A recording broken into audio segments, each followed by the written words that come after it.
को देख रही है और देखते देखते जो है पीछे से एक सखी आई, कह रही है ओ सीता कहाँ खो गई हो, कहाँ खो गई हो।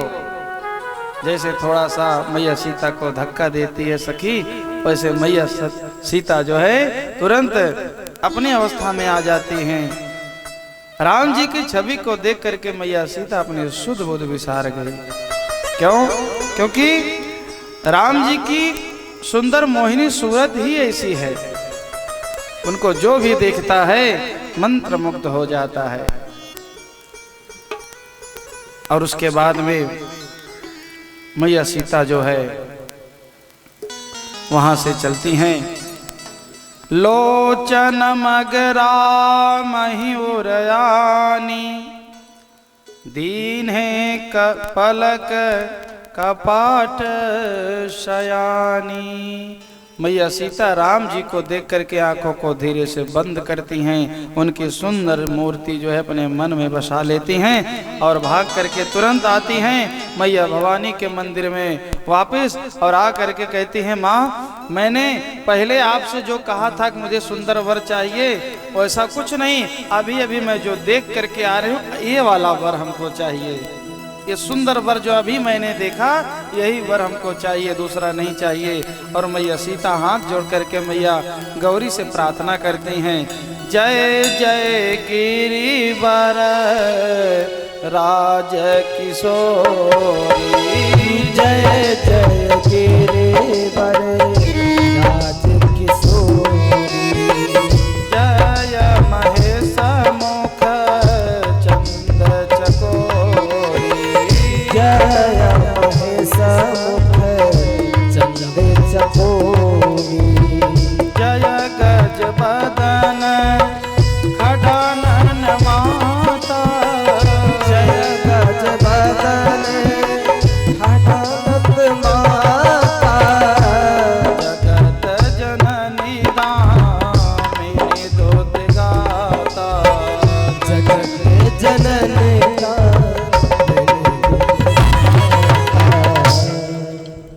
जय जय गिरिवर राज किशोरी, जय महेश मुख चंद चकोरी।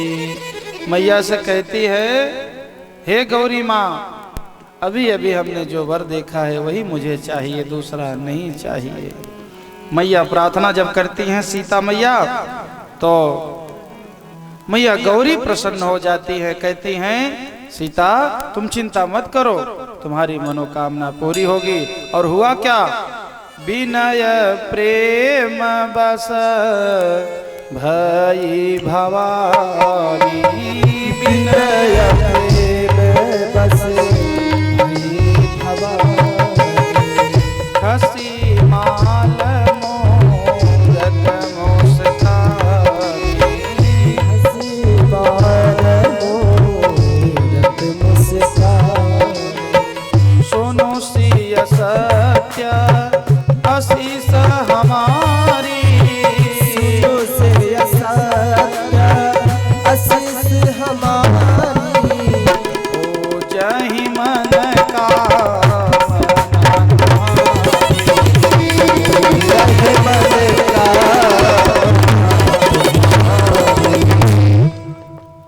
मैया कहती हैं तुम्हारी मनोकामना पूरी होगी, चिंता करने की आवश्यकता नहीं है। क्यों?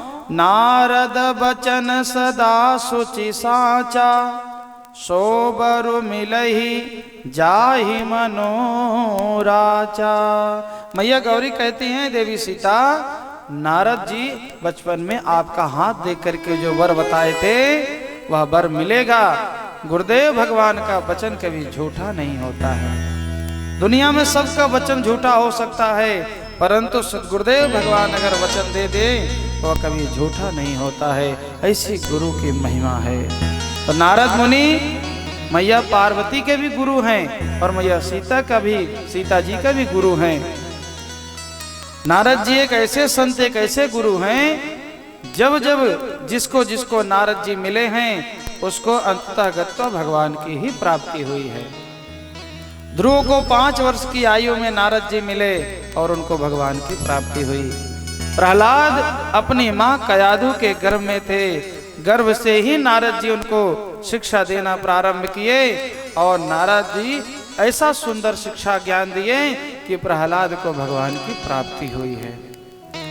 नारद मतलब जिसके ना प्लस रद, जिसकी बात कभी रद्द ना हो, ऐसे गुरु का नाम नारद है। लोग नारद को कहते हैं कि नारद बाबा जहां जाते वहां झगड़ा लगा देते हैं, झगड़ा नहीं लगाते हैं। नारद बाबा जिसको जिसको मिलते हैं, नारद मुनि उसको भगवान मिलते हैं। ऐसे नारद की महिमा है। जान गौरी अनुकूल सिया हिय हरसो न जाय कहीं, मंजुल मंगल मूल बाम अंग फरकन लगे। अब जो है मैया गौरी आशीर्वाद देती हैं, मैया सीता वहां से अपने महल की तरफ आती हैं सखियों के साथ में। और इधर भगवान राम जी पुष्प ले जा करके अपने गुरुदेव को देते हैं। सुमन पाई मुनि पूजा के, सुमन पाई मुनि पूजा के, पुनि आशीष दो भाई न देनी, पुनि आशीष दे भाई न देनी। क्या आशीर्वाद दे रहे हैं? सुफल मनोरथ हो तुम्हारे, सुफल मनोरथ हो तुम्हारे, रामो लखन सोनी भाई सुखारे, राम लखन सुनी विश्वामित्र जी सब समझ गए कि राम जी बस वाटिका में गए थे और उनको जो है सीता जी की भेंट हुई। सीता जी उनको मिली और सारी बात जो है विश्वामित्र जी अपने दिव्य दृष्टि से जान गए और आशीर्वाद दिए कि सुफल मनोरथ हो तुम्हारे।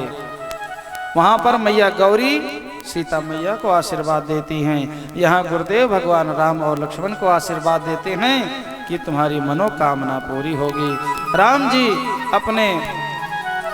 अपने राम जी को ठहरने के लिए जो भवन मिला था उस भवन में राम जी रुके हैं और उसी समय राम जी देखते हैं झरोखे से सामने चंद्रमा दिखाई दे रहा है। चंद्रमा को देख करके राम जी कहते हैं भैया लक्ष्मण, ये चंद्रमा कितना सुंदर है, जितना सुंदर चंद्रमा है क्या उतनी सुंदर जानकी भी है? फिर कहते हैं नहीं नहीं नहीं, चंद्रमा में तो दाग है और जानकी में कोई दाग नहीं है। सीता जी तो चंद्रमा और सूर्य से भी बढ़ करके हैं।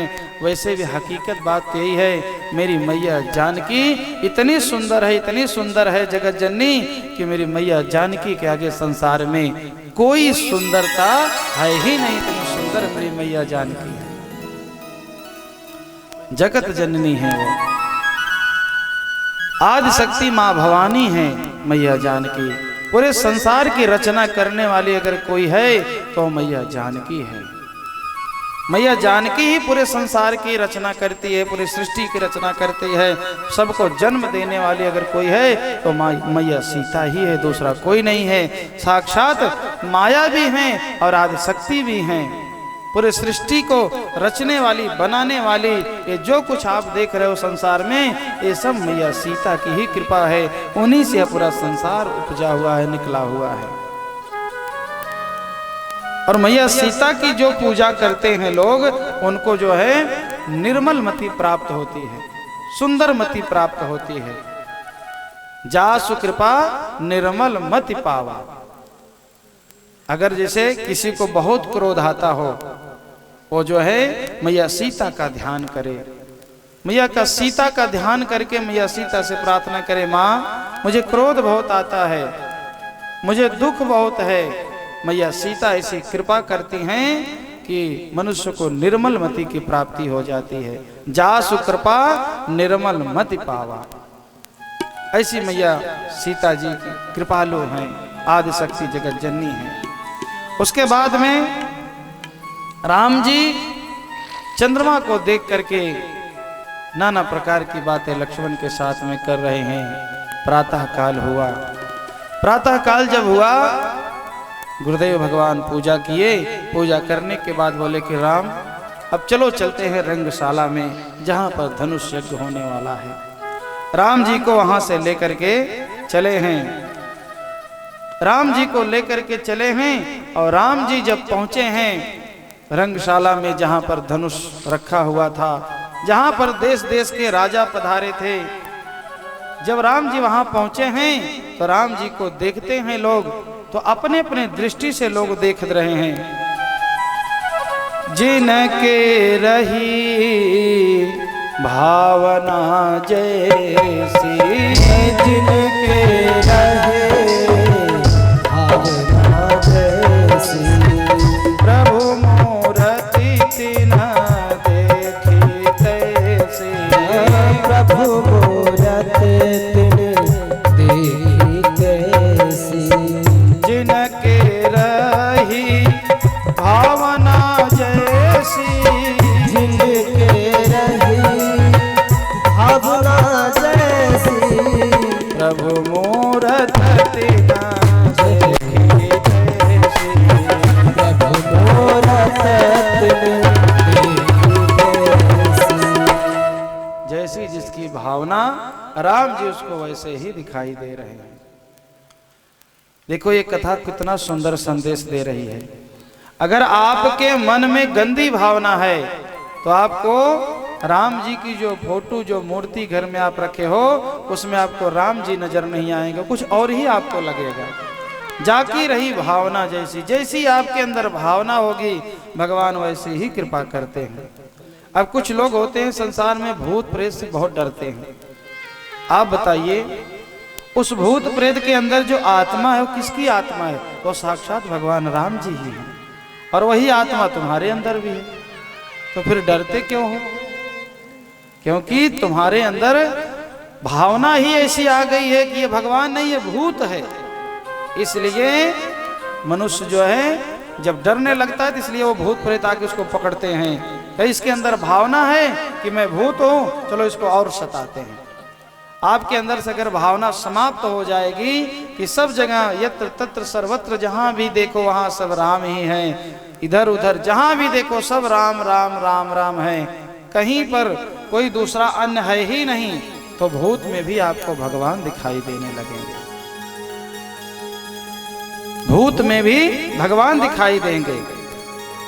आपको बताऊं कितने संत संसार में ऐसे हुए हैं जो कुत्ते में से राम जी को प्रकट कर लिए हैं, कुत्ते में से। और कुछ लोग संसार में ऐसे हैं जो भगवान की मूर्ति का दर्शन करते हैं, मंदिर में जाते हैं, बैठते हैं, और कोई वहां पर नहीं रहता। अगर अकेले रहते हैं तो बेचारे डरते हैं, अरे कोई यहाँ आ न जाए। अब तो मंदिर में बैठे हो और भूत प्रेत से डर रहे हो। कभी डरना नहीं चाहिए। वैसे एक बात बताऊं आप लोग को, मुझे कुछ याद आ रहा है। जो लोग बहुत परेशान हैं, आपको एक उपाय बताता हूं। जो लोग बहुत परेशान हैं, जिसके ऊपर कर्ज बहुत हो गया है और मनोकामना कुछ है जो पूरी नहीं हो रही है, धंधा व्यापार बिजनेस बढ़ नहीं रहा है, बहुत परेशान है, बिजनेस कर करके परेशान है, तरक्की नहीं हो रही है। एक उपाय है, उसको अगर करोगे तो 100% गारंटी है, आप जैसा चाहोगे वैसा आपको लक्ष्मी की कृपा होने लगेगी। उपाय बता दिया जाए, बताया जाए कि रहने दिया जाए? हाँ, ये तो जरूरी है। हाँ। हमारे अविनाश जी कह रहे हैं कि आज नहीं 10 तारीख को उपाय बताना, तो चलो 10 तारीख को बताएं कि आज ही बता दें? श्रीमद् भागवत महापुराण में गजेंद्र मोक्ष की कथा आती है। वह गज जो है भगवान नारायण का जिस मंत्र से स्तुति किया था, वह ज्यादा लंबा मंत्र नहीं है, केवल 31 लगभग कुछ है, ऐसे 30-35 जो भी है, विदित कम हो रहा है। वो गजेंद्र मोक्ष का, जो गजेंद्र मोक्ष के श्लोक हैं भागवत में, 30-35 श्लोक जो भी हैं, ज्यादा नहीं है, उस श्लोक का अगर नित्य प्रतिदिन घी का दिया जला करके अगर पाठ किया जाए, हिंदी में भी है और संस्कृत में भी है, अगर पाठ करो तो ऐसे गजेंद्र मोक्ष के मंत्र की जो महिमा है कि 1 महीना बीतते बीतते आप देखेंगे कि आपकी मनोकामना पूरी हो रही है, आपकी मनोकामना पूरी हो रही है। जो भी मनोकामना लेकर के आप उसका पाठ करो और 3 महीना जाते जाते आप देखेंगे उस मंत्र के प्रभाव से जो है आपके साथ और अच्छा चमत्कार हो रहा है। जो भी मनोकामना लेकर के आप पाठ करेंगे, घी का दिया जला के भगवान नारायण को भोग लगा के, गजेंद्र मोक्ष की जो स्तुति है, गजेंद्र ने वो हाथी ने जो स्तुति किया था जिस मंत्र से, हिंदी और संस्कृत दोनों में है। हिंदी पढ़ सको तो हिंदी और अगर संस्कृत पढ़ सको तो संस्कृत पढ़ करके देखिए धीरे धीरे कैसा बदलाव आता है। ना विश्वास हो तो करके देख लेना, बड़ा सुंदर उपाय है, इसमें कोई खर्चा भी नहीं है। और कुछ लोग मेरे पास कहते हैं गुरुजी बच्चा नहीं हो रहा है, परेशानी है, उसके लिए भी उपाय है। सोना चांदी अथवा जो है लोहा, चाहे सोना हो चाहे चांदी हो चाहे लोहा हो, तीनों में से किसी एक को लेकर के सोनार के पास में जाइए और सोनार को बोलिए भैया इसकी एक मूर्ति बना करके दो, लड़के की पुरुष की आकृति बना करके एक मूर्ति दो। अगर चांदी का बनवा सकते हो तो चांदी, लोहे का तो लोहा, सोना तो सोना, जो आपके पास यथा संभव हो। मूर्ति बनवाइए छोटा सा, लगभग इतना बड़ा, पुरुष की आकृति, और बनवा करके उसको ले करके आइए और ब्राह्मण देवता से पूछिए कि महाराज पुष्य नक्षत्र कब है। महीने में जिस दिन पुष्य नक्षत्र पड़े और पुष्य नक्षत्र के उसी नक्षत्र में आप कोयला लेकर के आग जलाइए और जब खूब कोयला एकदम दहकने लगे, आग बन जाए, उस मूर्ति को उसी में डाल दीजिए। वह मूर्ति खूब एकदम लाल हो जाए, जैसे अग्नि लाल होता है ऐसे खूब लाल हो जाए, और धीरे से चिमटा से पकड़ करके उस मूर्ति को गाय के दूध में उसको डाल दीजिए। आधा लीटर गाय का दूध लीजिए, उसमें डाल दीजिए। जब एकदम मूर्ति ठंडी हो जाए, दूध ठंडा हो जाए, तो उसको पीने का 2 तरीका है, एक तो ऐसा या तो ऐसा, एक बूंद नीचे ना गिरे और उसको पी जाइए पुष्य नक्षत्र में। आप देखेंगे कि ज्यादा नहीं, उसी मूर्ति का 2 से 3 बार उपाय करेंगे तो पुत्र की प्राप्ति हो जाएगी। जो बाझपन है वो दूर हो जाएगा। कैसा भी बाझपन हो, पुत्र नहीं हो रहा हो, तब करके देखना बाझपन दूर हो जाएगा, पुत्र की प्राप्ति हो जाएगी। और एक बात और ध्यान देना, ये जो माला है ना, माला जो मैं पहना हूं, ये माला अगर कोई साधु कोई संत जो कथावाचक होते हैं पहन के कथा करते हैं, ये माला अगर उतार करके संत किसी को दे दे, इस माला को क्या करना चाहिए? इस माला को ले जा करके घर में रख देना चाहिए। जब यह माला सूख जाए, इसके फूल को चांदनी रात जब होता है ना, शुक्ल पक्ष का, शुक्ल पक्ष की चांदनी रात के दिन, और वो भी संडे के दिन, इतवार का दिन रहे, चांदनी रात शुक्ल पक्ष रहे, उस फूल को जो है आंगन में बैठ करके आप उसको नोच लीजिए, एक एक अलग कर लीजिए और फूल का 2 भाग करिए। एक भाग कटोरी में करके भगवान को चढ़ा दीजिए और एक भाग लाल कपड़े में करके बांध के तिजोरी में रख दीजिए। और जो धागा होता है, इस धागे को बीच में पहली गांठ खोल करके, पहली गांठ बीच में और अगल बगल में 7 इधर 8 इधर, टोटल 16 गांठ हो जाए धागे का। और उस धागे को हल्दी में रंग लीजिए। रंग करके अपने घर के जो दरवाजे हैं, दरवाजे के अंदर की तरफ अगर कोई ऊपर में खीला लगा हो दरवाजे के ऊपर, ये धागा उसमें बांध दीजिए। जिस स्त्री को गर्भ ना रुकता हो, प्रतिदिन उस धागे को देखे। पुरुष जब काम पे जाए, उस धागे का दर्शन करके जाए। सत्य कहता हूं, किस्मत बदल जाएगी। करके देख लेना, कभी मिल जाए धागा और ये माला। तो ऐसे ऐसे सुंदर सुंदर उपाय ग्रंथों में हैं। हम ज्यादा उपाय इसलिए नहीं बताते हैं कि कारण यह है कि जहां रुके हैं वहां 4 जन पहुंच जाएंगे। गुरु बाबा जो बताए तो फिर एक बार बताओ, इसलिए ज़्यादा उपाय नहीं बताते हैं। तो उपाय तो एक से एक उपाय है, धंधा व्यापार बिजनेस के लिए बहुत सारे उपाय हैं। तो लेकिन सुंदर सुंदर कथा सुनो, और सबसे बढ़िया तो दुख दूर करने का सबसे बढ़िया अगर कोई दवा है तो राम नाम ही है। राम जी की कथा और राम का नाम ही सबसे बड़ा है। आप जितना गाओगे उतनी मनोकामना पूरी हो जाएगी। और उसके बाद में राम जी रंगशाला में पहुंचे हैं अपने गुरुदेव के साथ में। जिसकी जैसी भावना है राम जी का दर्शन सब ऐसा कर रहे हैं।